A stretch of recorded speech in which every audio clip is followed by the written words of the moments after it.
The land, the people, the connection. To the Anishinaabe of the Leech Lake Nation, our connection with the environment has been vital to our survival. As natural caretakers, we live in balance with our surroundings, and our way of life revolves around the annual gathering seasons that provide for the community. As stewards for the environment, it is critical that we respect, value, and have a vested interest in its protection. So Leech Lake, as a government, our mission is to look out for our tribal citizens. This is our homeland, so we have to ensure that our future generations are going to have the same pristine waters and are able to eat the fish like we are today.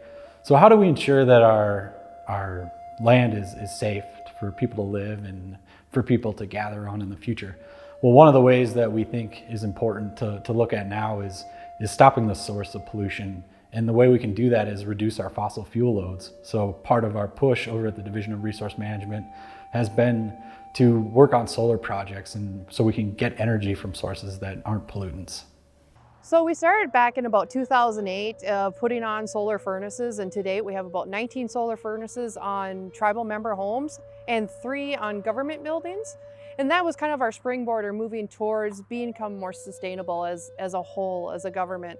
And just got people used to that idea of being greener, and change is slow, but it comes around. It went to solar, photovoltaics, as you see behind me, different projects with that. We did a 200 kilowatt system that's for low income energy assistance. It's the first in the nation.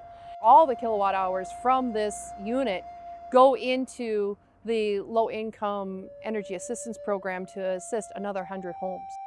That project alone brings in about $22,000 per year that can go back into that low income fund to assist more tribal members in their heating load for the winter. We see the long-term benefits that putting solar panels on our units are going to cut costs for our utility bills, and so it's going to really save us in the long run. You know, it's here today and it's going to be here in the future. So, you know, we're very proud that we're able to utilize our solar environment now. So Leech Lake is roughly the size of Rhode Island, and what that means in terms of energy landscape is pretty complex. We have a variety of folks who rely on natural gas, propane, electrical heating, and also wood-burned fire to heat their homes. There's also such projects like the Guaranteed Energy Savings Program, where we did 22 buildings for $4 million. And that seems like a lot, but it will pay itself back, the whole program will, in 14 years. And that was doing lighting upgrades, heating and implementing upgrades, controls, all these things are going into to make things smarter, make sure we're using our energy more wisely and not just wasting it. While we're committing to our future and trying to find energy solutions that aren't derived from fossil fuels, this also helps us as a government push our own tribal sovereignty further, really become a government that can provide the energy that its peoples need to rely upon, and that our government needs to rely upon to function. That helps keep the money in our communities rather than paying this money to energy providers who don't live in our community. Sustainability isn't just all about energy, right? It's about thinking of energy beyond that. And part of that is being just driving less, you know, combining trips, you know, maybe walking instead of running that errand. But the also thing is about food sustainability and where do you get your food? And so one of those things is what Leech Lake has tried to do is put in apple groves. And we started out with a 300 apple tree grove in Prescott community. Now we have over 750 apple trees on the reservation. What this provides is that ability for tribal members to have local sustainable food that is healthy. And that is something to go along with this concept of us trying to get people more out and be more hunting and gathering, getting the rice, getting the fish, you know, using all those local foods for those resources. And it was really great one time.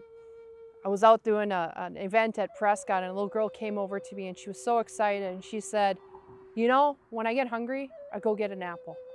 And that right there just says that that child knew that she could go get that apple, that it was locally, it wasn't pesticides, it wasn't shipped in from down south or even South America, that it came right from Leech Lake. And that was what the whole project was about.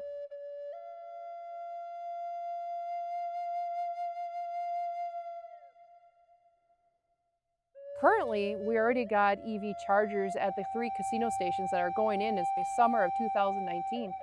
So we'll be starting that charge and starting that, getting that out there for people. And then we've already been talking with fleet management about EV electric vehicles for the reservation.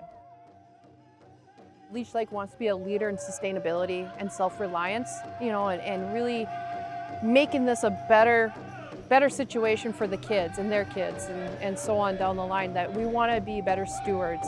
And doing that is being conservative and being leaders and trying different things and stepping outside that box. I mean, solar isn't new, but we lost it, and now we're trying to bring it back. Wind energy isn't new, but same thing, we lost it, we're trying to bring it back. And just being more conservative and thinking about that resource that's there. It's not just flipping that light switch and it's always going to be there, and we pay a bill and there's no connection between that, and we're really trying to make that connection. Energy sovereignty and energy independence is something that needs to come from everybody, not just from the government. So are there things you can do at your house to reduce your overall consumption of energy? Of course there are, and we'd encourage you to reach out and find out what those measures are so that you can be a part of the solution.